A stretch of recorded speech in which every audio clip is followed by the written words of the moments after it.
Bismillahirrahmanirrahim. Assalamualaikum warahmatullahi wabarakatuh. Perkenalkan, nama saya Farhan Sidik Hasan dari Prodi Pendidikan Teknologi Informasi Institut Pendidikan Indonesia dengan nomor mahasiswa 22834015. Di video kali ini saya buat untuk memenuhi tugas UAS mata kuliah Algoritma Pemrograman 1 dengan dosen pengampu yaitu Bapak Demi Dharma Bakti STMkom. Di sini saya akan menjelaskan program Pascal membuat deret Fibonacci di antara dua buah bilangan yang diinputkan tanpa menggunakan function atau dan array. Sebelum lanjut ke penjelasan, apa sih bilangan deret Fibonacci itu? Di sini saya akan menjelaskan program Pascal membuat deret Fibonacci di antara dua buah bilangan yang diinputkan tanpa menggunakan function dan array. Sebelum lanjut ke penjelasan, apa sih bilangan deret Fibonacci itu? Nah, jadi deret bilangan Fibonacci adalah serangkaian deret angka sederhana yang susunan angkanya merupakan penjumlahan dari dua angka sebelumnya, diawali angka 0 dan 1. Misalnya angka 0, angka 1, angka 1, angka 2, angka 3, angka 5, angka 8, angka 13, angka 21, dan seterusnya. Deret Fibonacci bisa ditulis dengan berikut. UN sama dengan UN negatif 2 tambah UN negatif 1. Artinya suku ke N, negatif N, suku ke negatif N.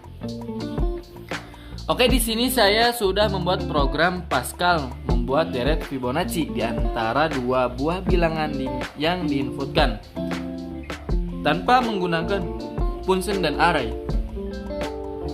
Kemudian saya akan menjelaskan program yang sudah saya buat. Program tersebut dimulai dengan deklarasi nama programnya Fibonacci. Kemudian diakhiri dengan tanda titik koma. Nah, fungsi titik koma ini dalam Pascal buat apa sih? Nah, fungsi titik koma dalam Pascal yaitu merupakan pemisah antara instruksi satu dengan yang lainnya, seperti itu.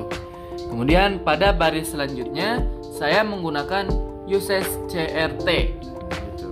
Uses CRT adalah library atau unit CRT yang di dalamnya terdapat beberapa fungsi yang dapat digunakan untuk penanganan screen dan keyboard.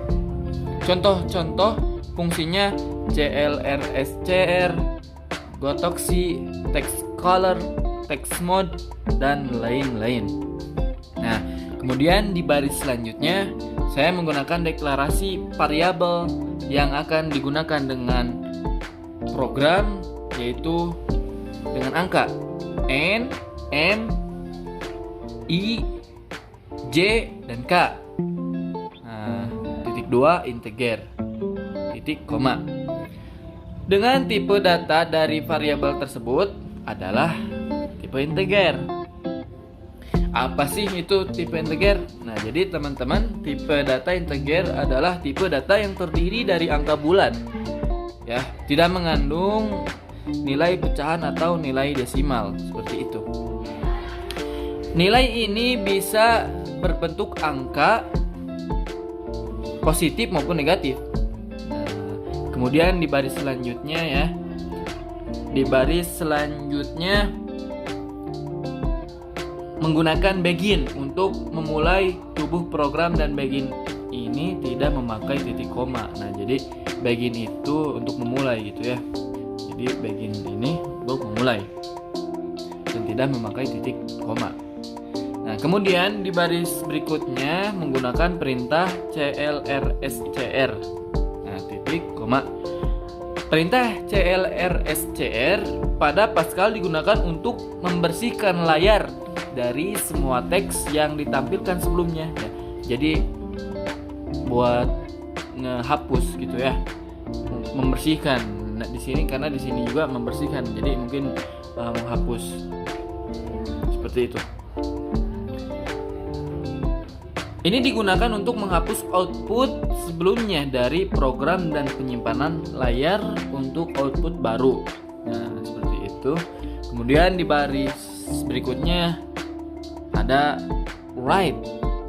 Nah, write dalam kurung tanda petik masukkan bilangan batas awal titik 2 tanda petik tutup kurung titik koma, di mana perintah write digunakan untuk menampilkan teks ke layar tanpa menambahkan baris baru setelahnya. Dan yang ditampilkannya yaitu kalimat masukkan bilangan batas awal. Nah, gitu, titik 2. Yang berada di dalam tanda kurung. Dan untuk kalimat yang akan ditampilkan dalam perintah write harus memakai tanda kutip ya. Harus memakai tanda kutip. Nah, selanjutnya ada perintah readline dalam kurung n titik koma, digunakan untuk membaca input dari pengguna dan penyimpanannya dalam variabel n. Setelah pengguna memasukkan bilangan batas awal, input tersebut akan disimpan dalam variabel n yang dapat digunakan dalam logika program selanjutnya. Seperti itu. Secara keseluruhan, perintah program ini digunakan untuk meminta pengguna untuk memasukkan bilangan batas awal dan menyimpan input tersebut dalam variabel untuk digunakan dalam logika program selanjutnya. Nah, selanjutnya ada write ya, dalam kurung tanda petik masukkan bilangan batas akhir titik 2 tanda petik tutup kurung titik koma. Nah, ini adalah perintah untuk menampilkan teks masukkan bilangan batas akhir gitu ya ke layar.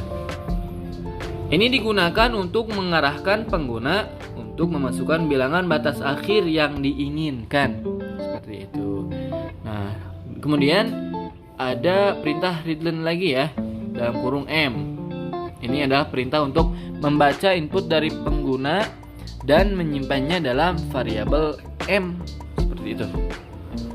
Selanjutnya ada readline. Ya, readline titik koma. Ini adalah perintah untuk menambahkan baris baru setelah teks yang ditampilkan sebelumnya. Nah, seperti itu ya. Selanjutnya, kemudian di baris selanjutnya yaitu I ya, titik 2 sama dengan 0 titik koma. Ini adalah perintah untuk menetapkan variabel I dengan nilai 0. Nah, jadi I ini ya ditetapkan sebagai variabel dengan nilai 0. Seperti itu. Selanjutnya J titik 2 sama dengan 1 titik koma. Nah, di sini adalah perintah untuk menetapkan variabel J dengan nilai 1 karena tadi ya. Kalau misalnya Fibonacci itu terdiri dari angka 0, angka 1. Seperti itu, teman-teman. Selanjutnya ada program will ya, J lebih besar dari M, do. Ini adalah perintah untuk memulai loop will. Loop ya atau juga pengulangan akan dijalankan selama nilai dari J lebih kecil dari M. Program selanjutnya yaitu J lebih kecil dari M, do. Nah, ini adalah perintah untuk memulai loop will. Loop itu sendiri yaitu pengulangan yang akan dijalankan selama nilai dari J lebih kecil dari M. Setelah perintah will harus ada perintah begin lagi dalam program Pascal karena itu adalah sintaks yang diharuskan oleh bahasa Pascal untuk menentukan awal dari blok perintah yang akan diulang oleh perintah will. Nah, seperti itu. Begin digunakan untuk menandakan awal dari blok perintah yang akan dijalankan dalam setiap iterasi perulangan.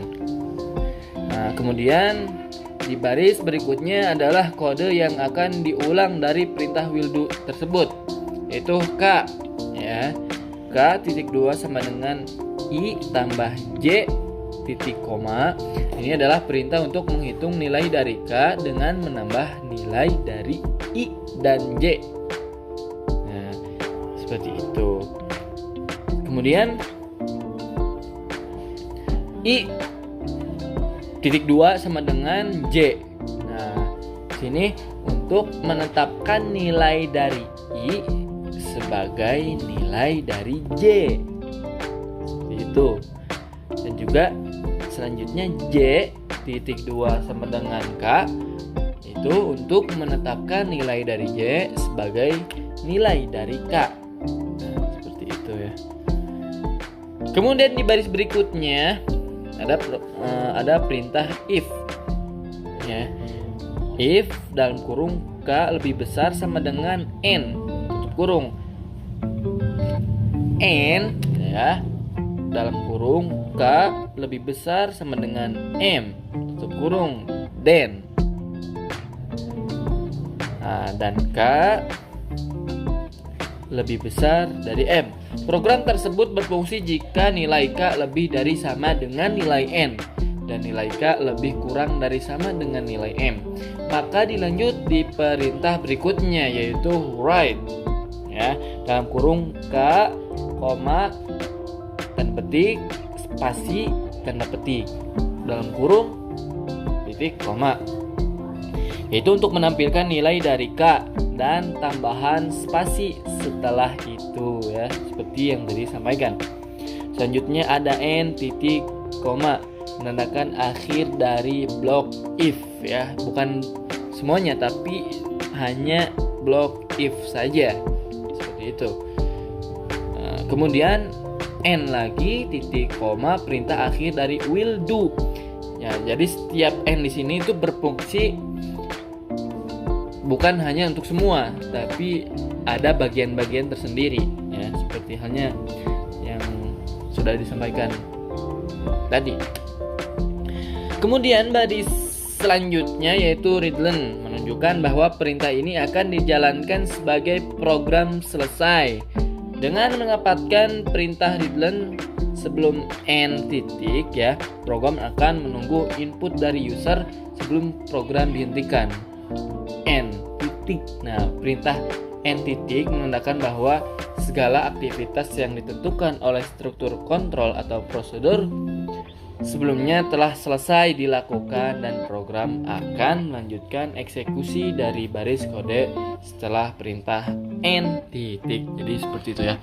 Nah, setelah itu coba, ya, kita coba apakah program ini berjalan, apakah tidak. Oke.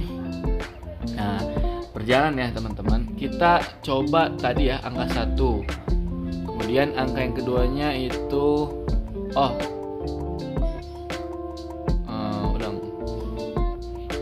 Angka 0. Kemudian angka 1. Selesai. Oke, kita coba tuh, ya, teman-teman. Oke, kita coba dari angka 0. Ini adalah program Fibonacci, ya, yang tadi sudah sampaikan. Terus tadi 0 kita coba sampai 21, ya. Nah, seperti ini, teman-teman. 1 2 3 5 8 13 21, ya. Jadi 1 tambah 1 2, ya. 3 tambah 2 5, 5 tambah 3 8, 8 tambah 5 13, 13 tambah 8 21. Nah, jadi inilah contoh dari bilangan Fibonacci yang tadi sudah dijelaskan. Mungkin itu saja yang bisa saya sampaikan, lebih dan kurangnya mohon dimaafkan. Terima kasih banyak, semoga bermanfaat. Assalamualaikum warahmatullahi wabarakatuh.